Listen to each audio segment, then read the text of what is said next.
Morning, Morgan. Welcome to the Double Triple podcast. Gabe, pleasure to be here. Thank you for having me.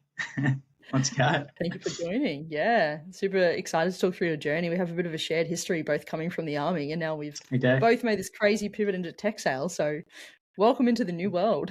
Thank you, and cyber too, not just tech. So, not just tech, just you've come into the best domain possible with cybersecurity. Exactly right. Exactly right. Which interestingly, you ended up learning throughout the Double Triple program was probably a perfect wheelhouse for you, right? Getting to know potentially the professionals that work in cybersecurity is a bit of a blend there with the army background. Definitely. I think obviously when you come into tech and you're transitioning from an industry that you don't know a lot about, you sort of lean towards AI at the moment with the AI boom, and even though you don't really know that much about AI or what's involved, you just sort of go, yep, AI seems like the way to go. And then you learn all these different industries. And I think cyber, the further I got into it, probably just aligned more and made a lot more sense to me too. So that was always good. Yeah. Awesome. Yeah, keen to unpack it a little bit. But at a high level, your background was about 5 years in the army, hey? And then you've been 3 years recently in real estate sales based out of Sydney. So yeah, that's right. Tell us a little bit about your origin story and sort of what led you to come into the Double Triple community. Yeah, nice. So similar to you, Gabe, I spent a bit of time in the army, probably a couple of years less than you. I was infantry, so when you come out of the army, infantry, you're a high-level security guard at best. You don't have a lot of transferable skills, or hard skills, I should say. So you sort of leave there and you have a couple of options. I was like, I do want to make good money after leaving the military and don't have a trade or a degree, so you sort of go into sales, and real estate is where a lot of people end up. They don't have too many skills, so I went straight into that. I was in Brisbane for just under a year. It's where I landed after military, so I spent about a year in real estate there, and that was probably more equivalent to that SDR style role, just on the phones all day and booking in those meetings for the more senior people.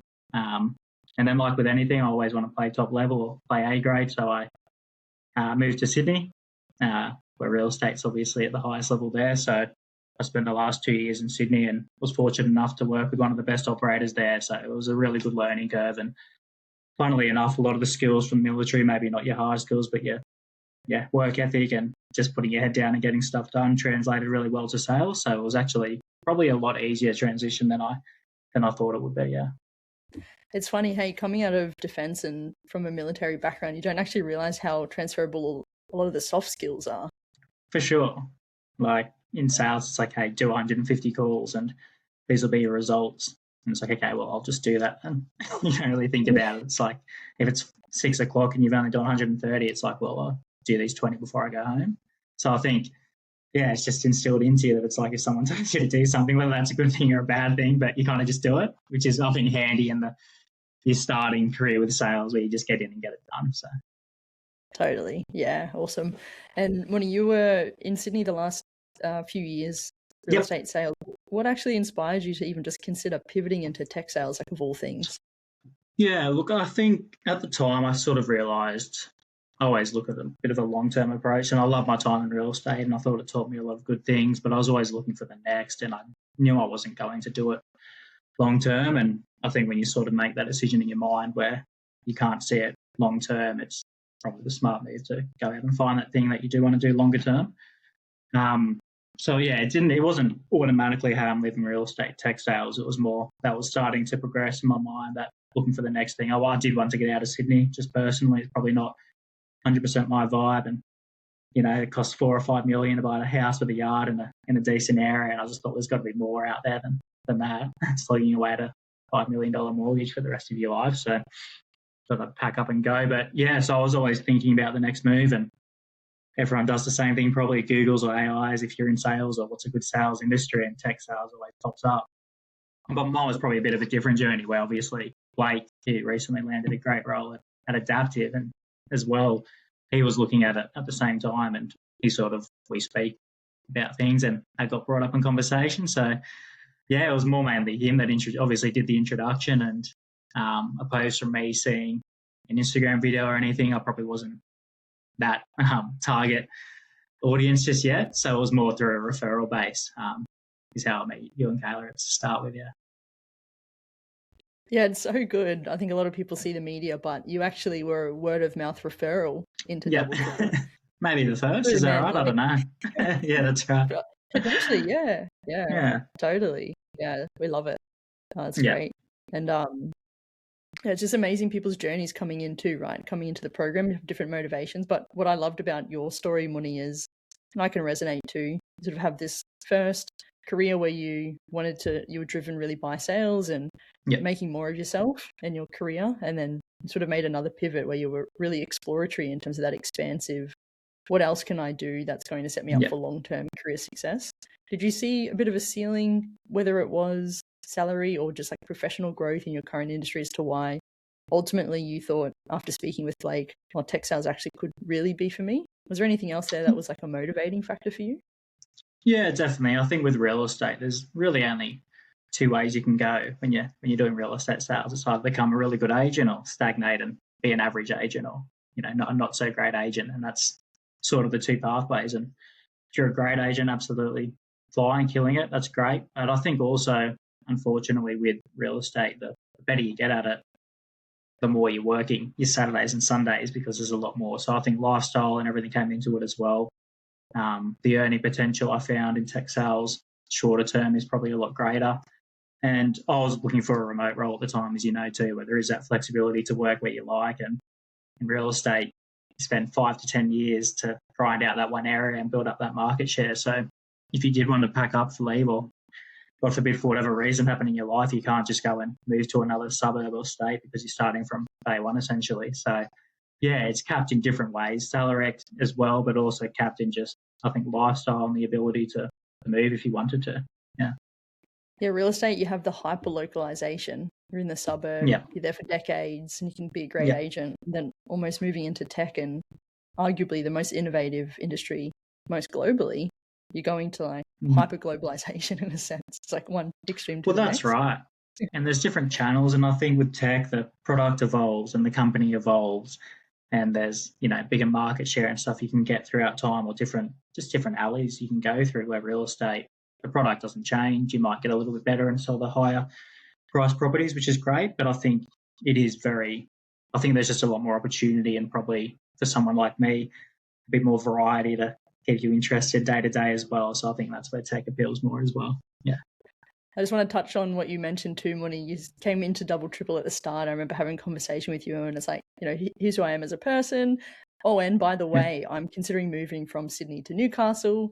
So can we work with that? Yeah. Like, absolutely, yes. And then the next week, you're like, oh, by the way, I'm considering moving to Brizzy. I was like, cool. Like, yeah. good.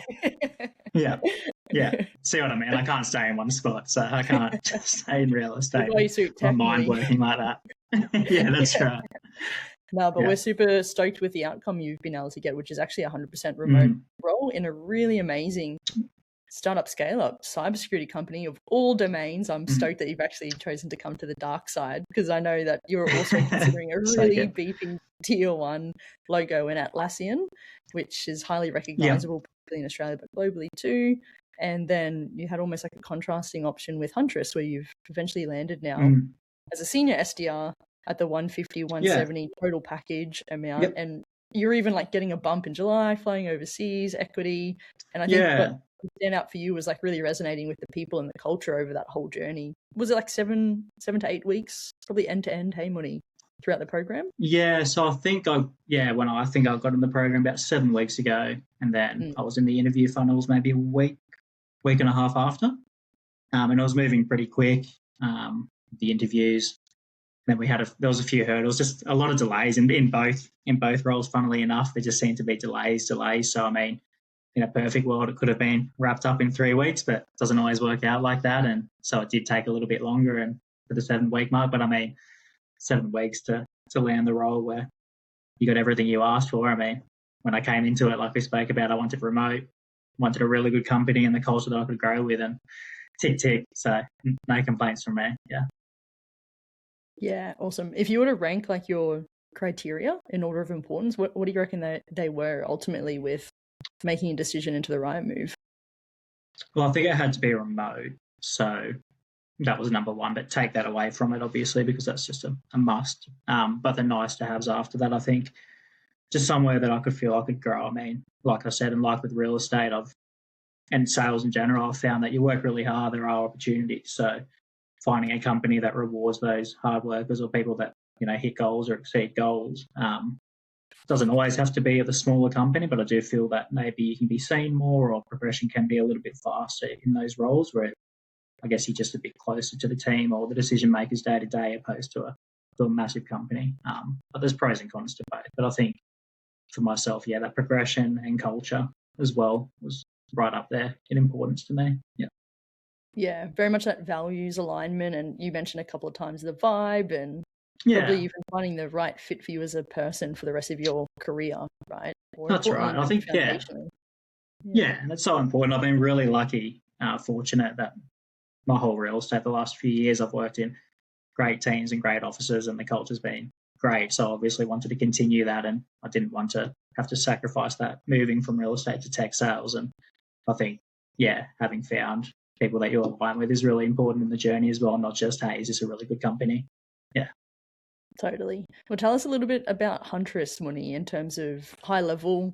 Why was it a great fit for you? I think increasingly you sort of fell in love with the opportunity more and more as you went, especially in contrast with the big tier one logo. Yeah. Maybe just for the listeners, even in layman's term, at a high level, if people are coming from completely outside of the tech industry, how would you sort of paint the picture at a high level between like what you experienced across both opportunities and ultimately what led you to the decision about Huntress? Yeah, good question. I think, like everyone does, they evaluate companies and they compare them. And at the start, I think Atlassian, just because I'd heard of it coming from real estate, it's like there's not a lot of, you hear about Anthropics and Atlassians. And I think the fact that I'd heard about a company, I was like, that's exciting. Let's go hard on that one. So, but I think as we progressed more through it, I was okay. Cyber, once again, wasn't top of the list. It was more the AI and then cyber probably second because you're just chasing AI. I think the further we got through that interview process with Huntress, and it was more when you do the practical assessments for both. So that's where I think you really learn a fair bit about the product. So I think it's really handy to do those, whether you end up getting those companies or not, you learn really quickly from doing those practical activities. And I think when I was doing the Atlassian versus Huntress, I think it was just weird. I was just like, and I was telling Blake about it, and I think we were having similar conversations. We're like, cyber's kind of cool, is it not? Like, I don't know. We just, and he's like, no, it is. I'm like, I think cyber's meant to be lame, but I think this is really cool. So, everyone thinks cyber's lame when you don't know about it, and then you guys learn about it. You're like, this is actually the best category ever. I'm like, that's right.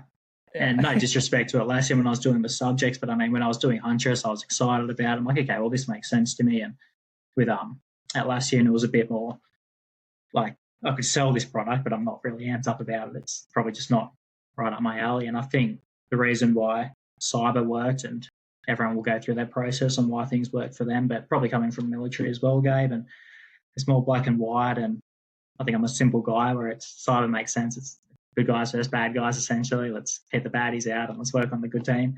So it just made sense and it just worked for me. And I think having a clear target like that where something makes sense and you can take a bit of pride in the work you do helps a lot more opposed to maybe just selling a piece of software where you don't know that much about. And is it helping the company that much? Probably, but I don't know. So I think just finding something that works on each level that caters to you is important too. And that's where learning more about Huntress, I was just like, okay, well, they actually take a lot of pride and they pride themselves on being those guys that stop hackers. And I think that's kind of cool. Oh, it's so cool. Yeah. But what I loved the most, Mun-Nee, is that you paid attention to like the energetic element and like what you could be passionate about. And like you say, when you get into the practical side of the interviews, you can actually, you learn a lot about the product solution, but it's a great signal to understand like, oh, I can really rally behind this. And ultimately I can sell this, but I can solve a problem around this. I can understand it. I'm excited to have these conversations. And they're actually a lot of the time the biggest signal to help people make a decision because it's important. Well, that's right. Moving into a new career, you want to at least get around it. That's right. And I think the prospects can see it too when you're passionate about like, hey, this is really going to help you for X, Y, Z. I think it comes across as well in a conversation where maybe software or something else that might not spark that or like that fire in your belly as much can come across as well. So totally. Yeah. And just linking back to Blake, the 2-for-1 package almost. You both coming in similar experience. I just love that you had each other to talk through and even really learn with a friend too about a new industry domain. You've both actually ended up choosing amazing cybersecurity companies for this pivot. Blake's actually in LA right now for his onboarding, like his first day in LA. And you're how good's similarly, that? So cool. And you're off to Chicago as well for your onboarding. So it's just like, it's cool. It's not, it's July 20th, I think, off to Chicago. I think it's more of a summit. So I think onboarding still get done in Australia, but it's just straight into, they run a summit every year for a week. So I think it's pretty good timing that, I think I start on at the end of June and then get to meet the team for a fully 100% remote team 3 weeks later is pretty cool overseas. So yeah, that's awesome. Yeah, that's great. Even better to go over for a summit. And you're describing to me there's 2 offsites per year. They bring everyone together, and that's a lot of the time the archetype of 100% remote 100% remote type role and company can oftentimes bring people together in a much more of a deliberate way, whether that's the summit or the annual team days and things like that. And it's just a new way of working too. Probably a big change for you when you're used to slugging your Saturdays away in real estate, and now you've got that's right. weekends back, highly distributed remote ways of working, getting behind an amazing company and cybersecurity domain to now flourish into this next level of your career. So it's like super exciting. Super exciting. So keen to get stuck into it. Yeah, super cool. What about we sort of always relate the interview process like a sales cycle and throw terms in there like lead source or the opportunity of the role. But I'd love you to just touch on basically the power of the community. And fundamentally, we've got an interview playbook, and there's different ways people can get access to these amazing opportunities in tech sales through Double Triple. That can oftentimes come with the outreach strategies we teach, our direct connections with tech companies and recruitment partners, but the power of the community is also starting to really surface. Could you talk through both Atlassian and Huntress in terms of the lead source and how those came across as we actually got started in the program together? Yeah, it was a pretty awesome start for me. I think obviously enrolled in the course and I didn't have a LinkedIn, so obviously I had to do my LinkedIn profile. I'm still working on that at the moment. But but I think in a week I had those 2 opportunities which came directly from Double Triple or the community themselves. And like I said, we had that conversation where I wanted 100% remote at a good company, and you dished up 2 straight away. So I was pretty lucky to get into those funnels directly. Atlassian was through a referral from one of the community members that works there currently. So, and that was when I think I was probably one of the first 30 to join. So even then, there was still great referrals and the community was working wonders then. And then Huntress was through Chris, who's a partner through Bluebird as well. So 2 awesome opportunities in my first week coming directly from the community before I'd even sent a connection request on LinkedIn. So whether that's the right way to go about it or just good timing, but either way, it worked out really well. That's how I got those first 2 opportunities and went straight into the interview funnels a week or so after starting in the course. Your profile was so good, Mun-Nee, that you just got inbound leads. Didn't even have to do the outbound. Yeah, apparently, yeah. So good. And you were describing at the start, potentially it could have been a 3-week process, but what did you learn about the nature of how also the tech companies move and hire and the process on their end? I think you had a lot of strategic patience throughout that too. And 7 weeks is still a quick time. Like I remember hiring people in previous roles, and it takes like 3 to 4 months sometimes for sales hires. Well, that's right. How did you find that process altogether? Yeah, it was an interesting one, probably different, and probably only interesting because it was a little different to what you see or other people were experiencing at the time. But I had the 2 interviews, and they probably, the 4-round or 5-round processes probably lasted for 2 to 3 weeks. So like I said, the final interview was done, 2 or 3 weeks after I'd enrolled, so it could have been a pretty quick process. But whatever have it, just at the time, the companies were sort of working out other things and having changes internally, which pushed roles out, etc. And Atlassian, they were focusing on different roles too. And being a big company, I get that. So I think timelines were just delayed a fair bit. And with Huntress, I was initially applying for the SDR role, the quiet entry, and then met with the SDR manager, and he's like, I want to put you forward for the senior role. And then I think, to be honest, they just went with another candidate who just had a fair bit more experience. So I was like, kind of shot myself in the foot. I was like, is the normal SDR role available? I'm like, I already placed someone. So it's a bit funny. I was like, oh no, let's stitch up. But no, all worked out in the end. And then obviously stayed in touch with Huntress, and I was like, hey, I really do like what you guys are about. I know you probably will be hiring later in the year. Do you know when, for similar roles? And the main recruiter there just kept in touch and was like, there could be an opportunity that we bring a role forward that was meant to be later in the year. So just give us a bit of time, stay in touch, and we'll see what we can do. And it was like that for a couple of weeks, where it was one day I'd be like, nah, we're not bringing the role forward. And I'm like, oh, damn. And then the next day I'd be like, oh, we are, but it could be the junior position again. I'm like, that's all right. Let's see how that goes. And then it just kept changing, and it's like, no, we're not bringing that forward anymore. But the senior one could be coming forward. So it's just a lot of back and forward. But like you said, just staying in touch, staying persistent. And when you think there is a really good opportunity, I think just, trying to have a good crack at it. It worked out in the end where the role was brought forward, and yeah, happy days. Yeah, it just goes to show too, when you're a great candidate, and what you did really well, Mun-Nee, is just like really staying connected to the stakeholders, and you also recognize, oh, this is actually really the top pick for me. I could see myself working here. And you nurtured that relationship still, even though the opportunity was off the table almost. And then there's like a lot of dynamism in that, like senior role, back down to the junior role, not hiring. It's like you had a lot of patience in that. Like, I'm really impressed that you were able to have the foresight with that. Yeah. What do you do though? I mean, like, I wondered at the end of the day, and it is what it is. But yeah, it was a long process, and I think also to touch on, like, it could have gone the other way as well. So I think it's important to probably keeping your options open with other companies too when you are going pretty hard at, finding those interview funnels.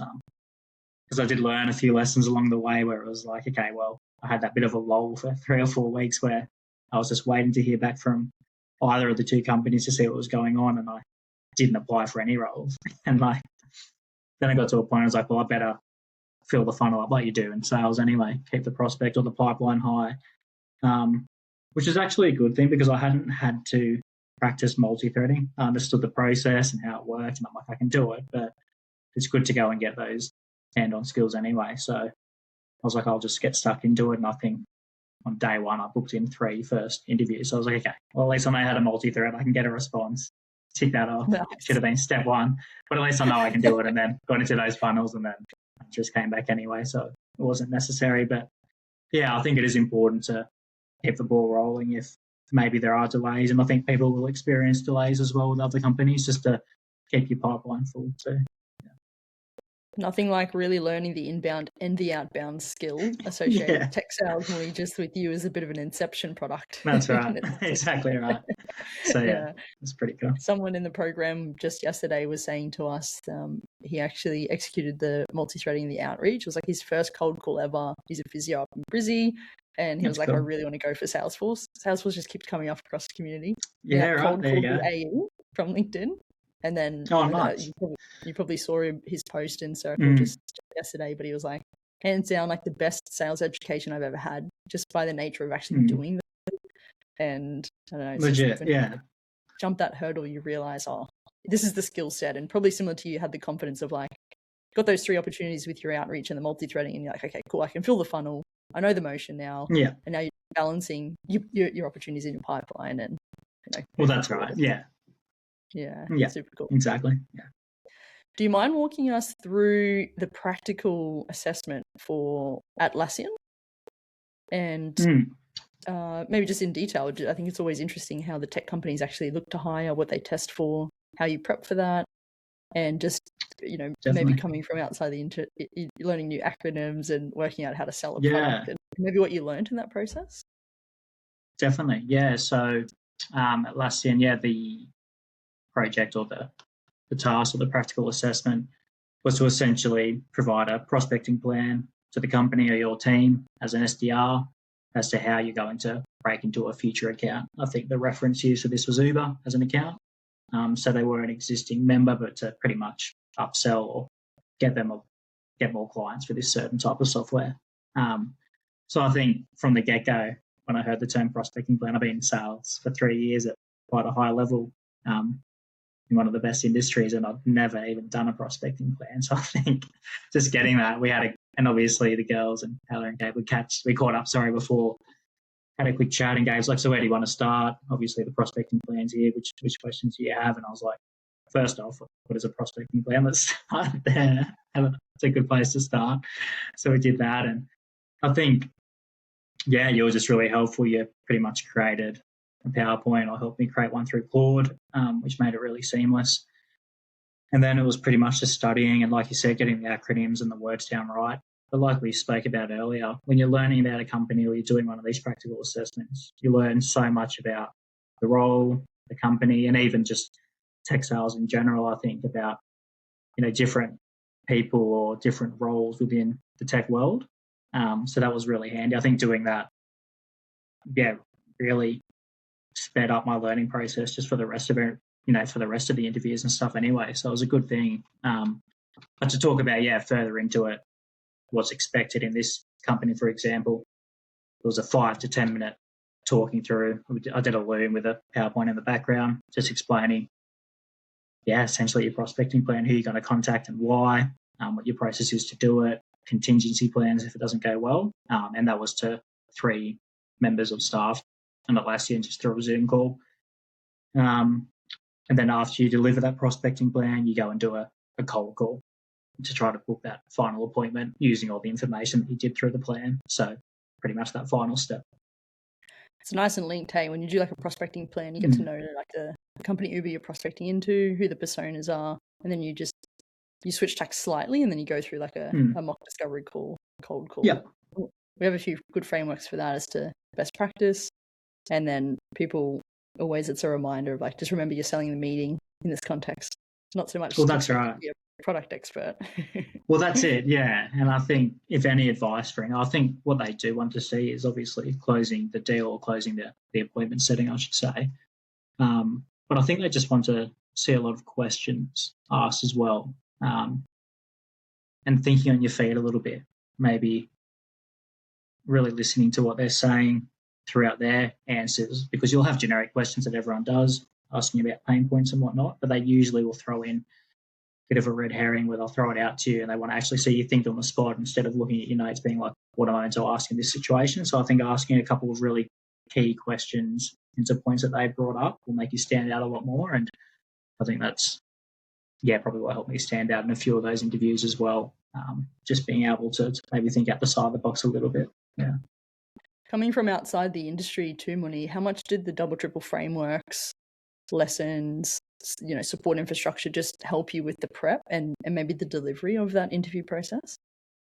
Yeah, a lot, because real estate, when you're booking an appointment, it's always good to get as much information as you can, but a lot of that can be done when you're meeting the people as well, because you are meeting them face to face and you have that chance to have a bit more of a comfortable conversation.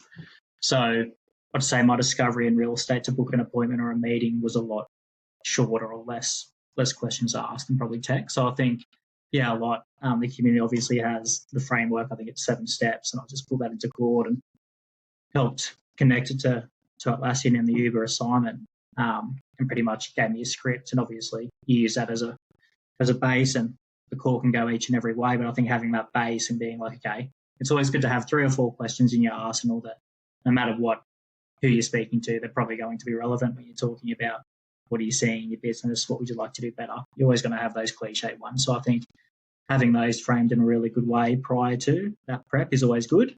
And then you just see where the conversation goes. But everything's available in the content for at least the basics. And then it's up to you a bit further on in the call. Nice. Well, did you learn much about the B2B motion and just like the business framing associated with applying discovery to like an organization and 3 different personas, maybe in contrast to like B2C selling where you are maybe dealing with like a single buyer, as you described, you've got that in-person opportunity to do the discovery, get to know them. A little bit of a learning journey there for you as well, Mun-Nee, just in terms of the application and the execution of that practical assignment in a sense. Definitely, because especially when a lot of the mock calls, I'll have anywhere from 1 to 3 people, and it might be the CTO or VP, and then maybe someone in more the technical side. And what you need to realize is when you're on those calls that you need to appeal to 3 different people in the way that they think. So in real estate, it's usually pretty simple. It's they want the highest amount of money for their home and the easiest way. But then you go to tech and you're dealing with three different people where one wants to reduce the cost. The other cog is we just want it to be more efficient. And sometimes those two are hard to align maybe in every aspect. So I think, just appealing to two or three different personas and what they need for their business and what their role demands of them.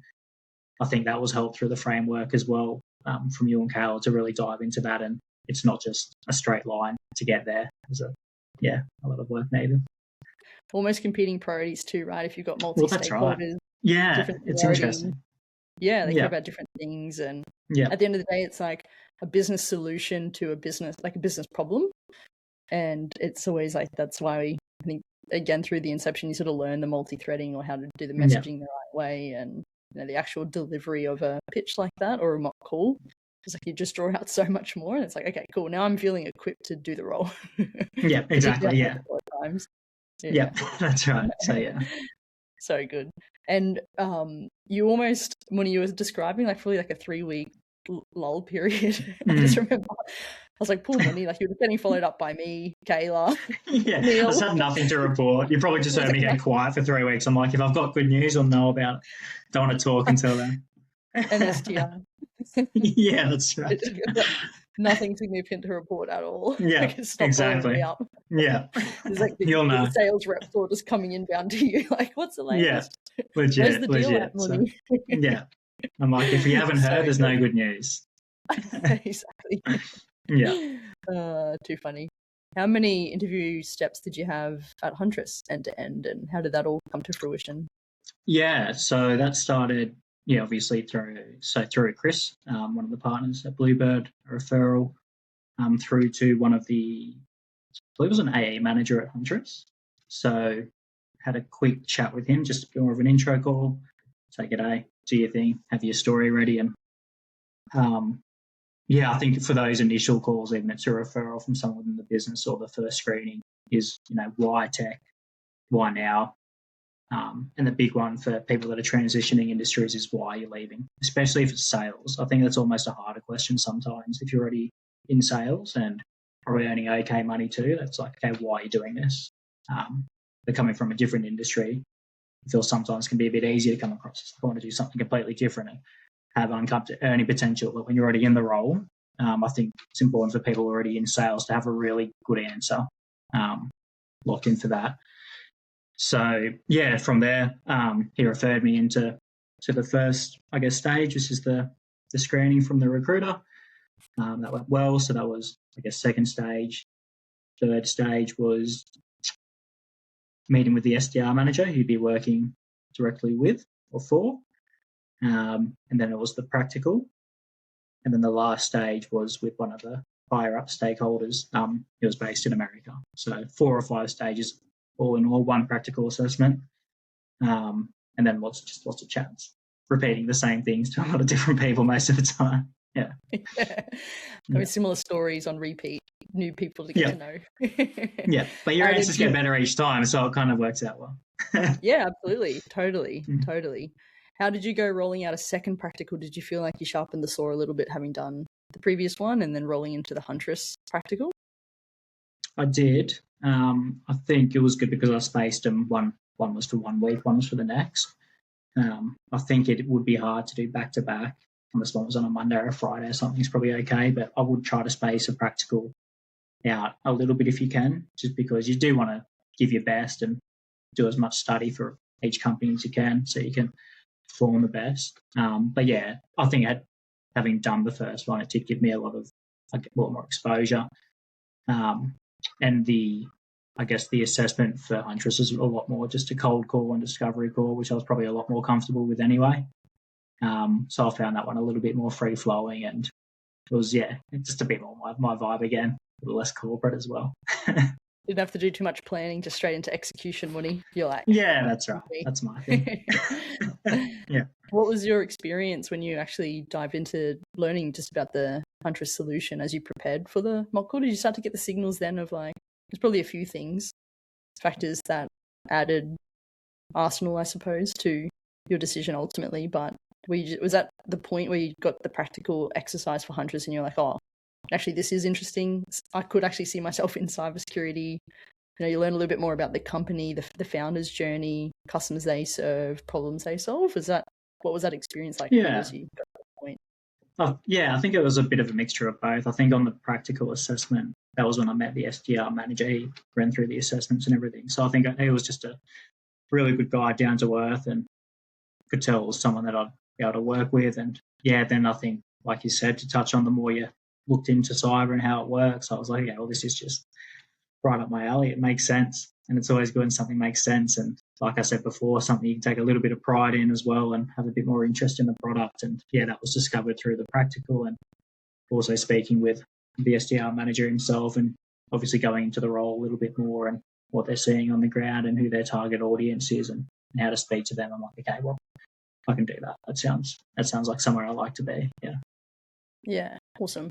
And especially the profile. I mean, category aside, cyber, it's definitely a must-have, not a nice-to-have. Can't go too wrong with that domain of technology or solution set too. I know Huntress has quite a specific solution set by the same token. But even just when we look at profiling startups and scale-ups, we like to look at those earlier stage companies that are at least above the 50 million ARR growth milestone. I know that Huntress is above 100 mil, for example.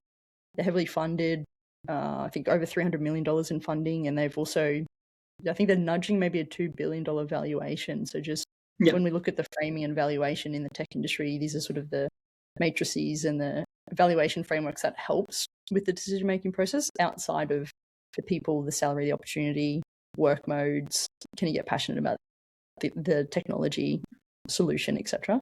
So just thought for overall, it's like great to pick companies that have good tailwinds and is like a must-have in the market too. They serve a great customer base, and there's also a really strong presence of customers in the APAC region, growing team here too, which I think are really good signals in terms of evaluation of the opportunity itself.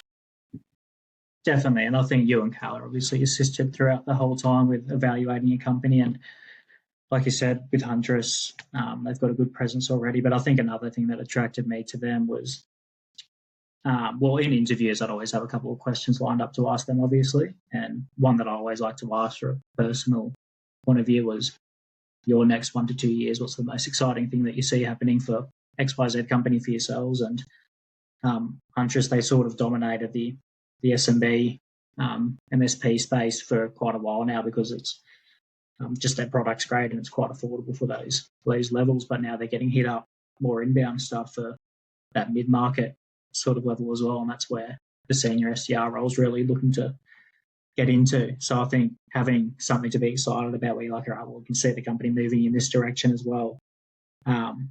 And you'll get that a bit more in the startup, scale-up companies, I find, where there's different markets you can move into and pivot throughout. So I think being excited about a bit of change as well in the company for a positive reason helps make that decision a little bit easier as well.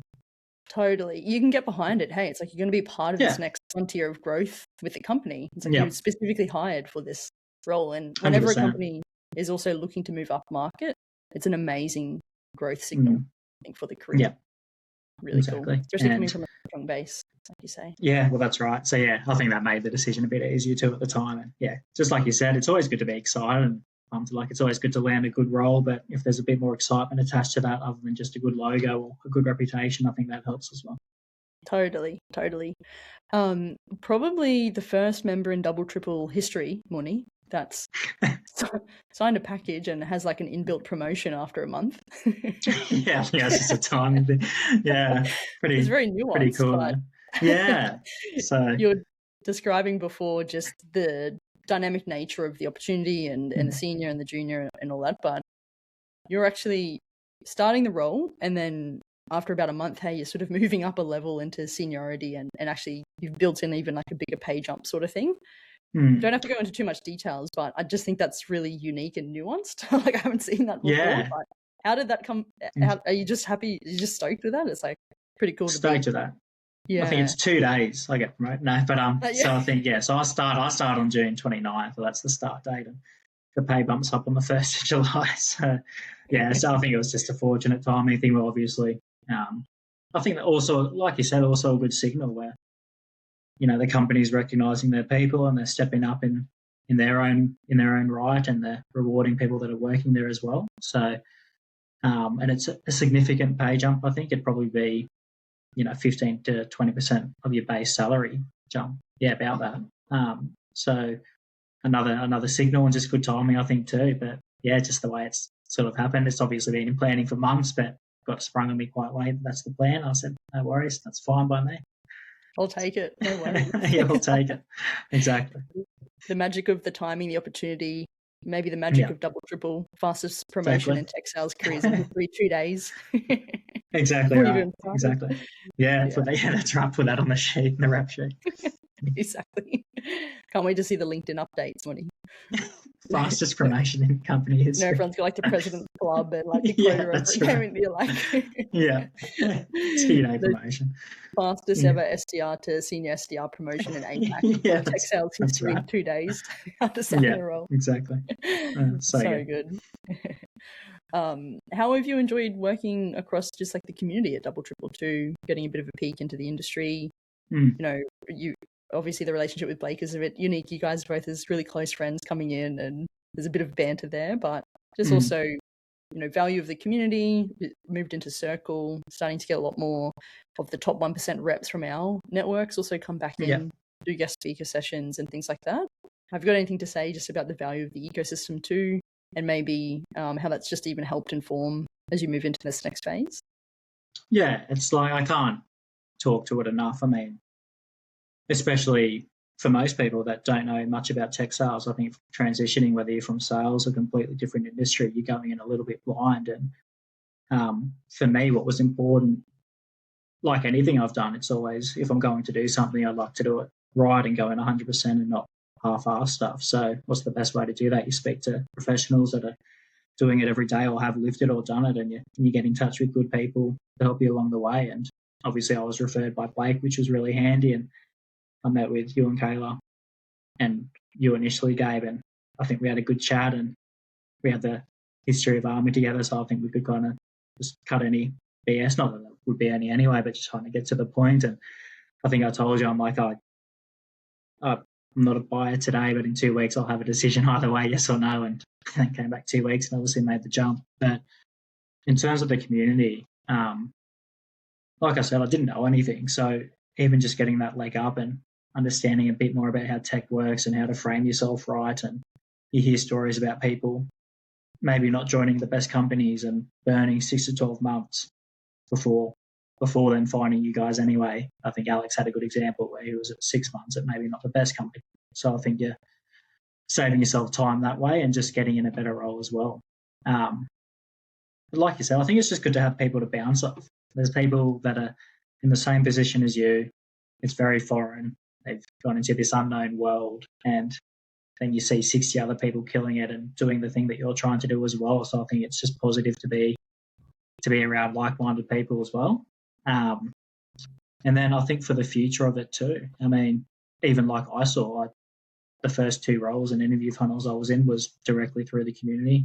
And I think just as it grows and grows, there's going to be a lot more upside for people as well, where you'll share your wins. Or I'm just hoping there's someone a lot smarter than me in the chat that starts a really good scale up and is looking for some AEs at that time, and I'll just jump on that bandwagon too. But I think just down the track, there's going to be so much opportunity with different people in the community as well to bounce off, work with. I'm sure you'll cross paths with a lot of people professionally in the group, whether it's at the same company or at events. So I think, it's just been great in that aspect. Yeah, awesome. Is there any reason that you chose to actually work with us, with mentors within a coaching program, as opposed to going at it alone? Yeah, I think it's one of those things. I think you can go and do it. But like I said, I wanted to make sure that I did it right. And like I've done sales. I know how it works and the importance of being around a good company or a good team. So I think knowing the importance of that really, stood out to me when meeting with you and Carl. So I was like, okay, well, I know these guys have done it.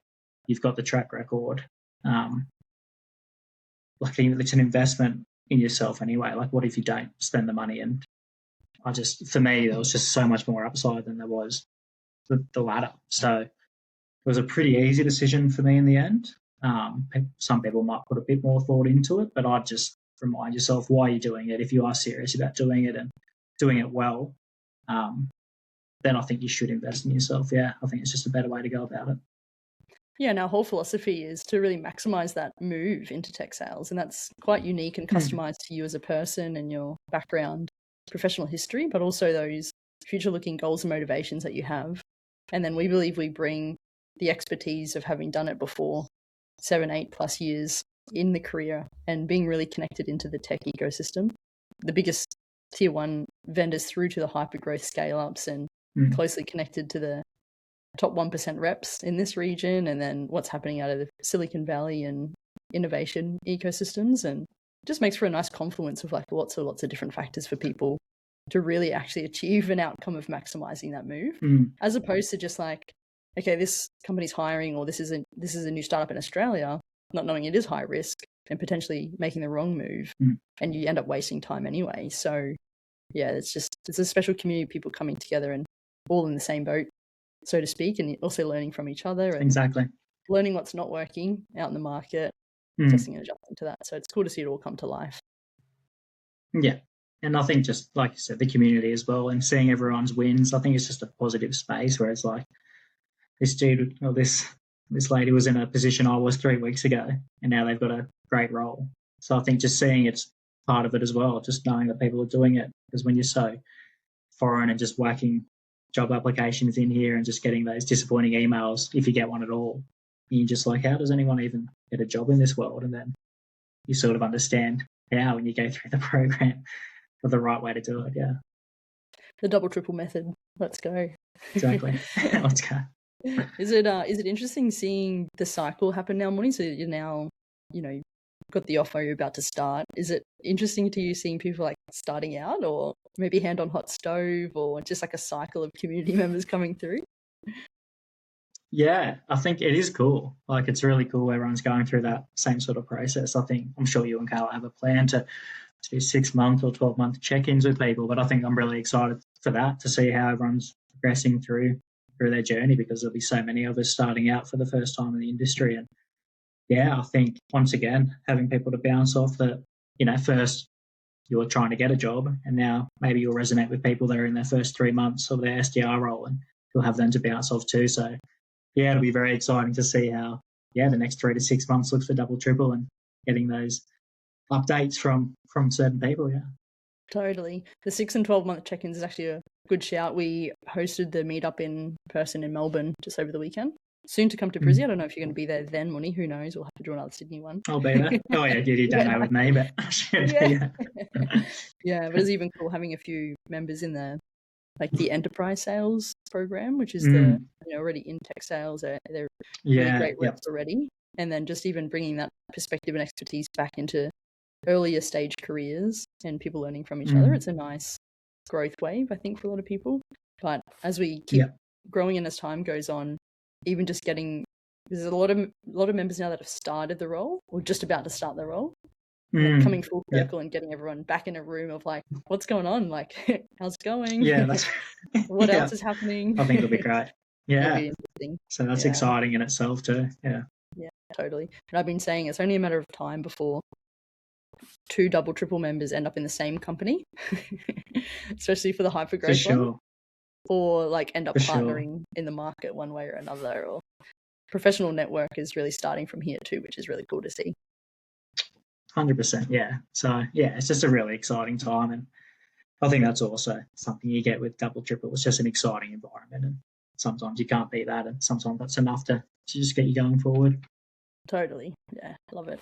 Any other insights, Mun-Nee, throughout your journey, or reflective moments that you were just like, that was unique to me, or any like parting advice for anyone that might be considering similarly coming into a program like this? Yeah, I think just obviously have that initial chat and with Kayla or Gabe, and you've got to make sure it's the right fit for you as well. But like I said, if you are serious about doing it properly, then I think you'll find out pretty quick. But yeah, I think you just need to, if you are on the fence or thinking about it, I think you just need to back yourself and go forward and do it. And I think there's just so many examples that you can see from the group, and If you needed to reach out personally to people, I don't think Kayla or Gay would have an issue supplying a phone number at all, so they can at least have a chat and get an outsider perspective or someone that's not directly selling them something. So there's just so many case studies that they can reference. So I think obviously do your research, but if you are serious about this industry and doing it well, then jump in. And if you need a bit more clarity or want a sounding more, then give me a buzz too. I'm happy to chat. Nice, Mun-Nee. We appreciate the vote of confidence and, of course, your trust and partnership across the double triple. So good. And it's awesome to see you get such a great outcome, exactly everything that you were looking forward to, and in a really exciting space. Of course, I'm a little bit biased, but I just think it's a really exciting prospect and opportunity that you're moving into, which is going to be awesome. Before we wrap up, and I ask you, what are you most excited about in the opportunity or the future? Where are you going? Are you going to go to Newcastle or Brizzy? Where's the dice falling at the moment? Well, I'm in Brizzy at the moment. So I think here for the next little bit, I'll stay and see what next year takes us. But no, I'm pretty locked in for Brizzy at the moment. Looking at Brizzy, Might get back to Newey one day, but we'll see how we go. Nice. Love the switching targets over the 7-week journey. So we're going to see you in the Brizzy meetup. That's right. Which is only in July. Well, I don't know if you'll be in Chicago in July. Not till the mid-July, I think. Yeah, nice. We'll make sure we do it when you're back. Yeah, that's right. We'll postpone it. Yeah, awesome, Mun-Nee. And to just lastly, what are you most excited about moving into the career in tech sales? Well, I think with any industry, especially sales, I'm just keen. Like I've been probably out of real estate for the last 3 to 4 weeks now. So I think just getting back into the environment. I mean, I love sales and it's great to. I'm actually pumped. It's weird to get back on the phones and get stuck into it. But I think the same with any sales or, I guess, performance-based role is just get stuck in, meet the people, meet the team, but get stuck in and show them that, I guess, they did make the right decision and giving you a shot and going out there and smashing it, like with anything, like with sport or work or anything. I'm just keen to get stuck into it and smash it out the park. So just keen in that aspect more than anything. And yeah, love it. Let's go. President's Club, here we come, Mun-Nee. We wish you all the best starting your role at Huntress. And looking forward to supporting, the 30, 60, 90-day plan and hitting the ground running and everything that's to come. So thanks for joining us on the podcast today to share your insights, and been a pleasure working with you too. So all the best for what comes next. Thank you so much for your help.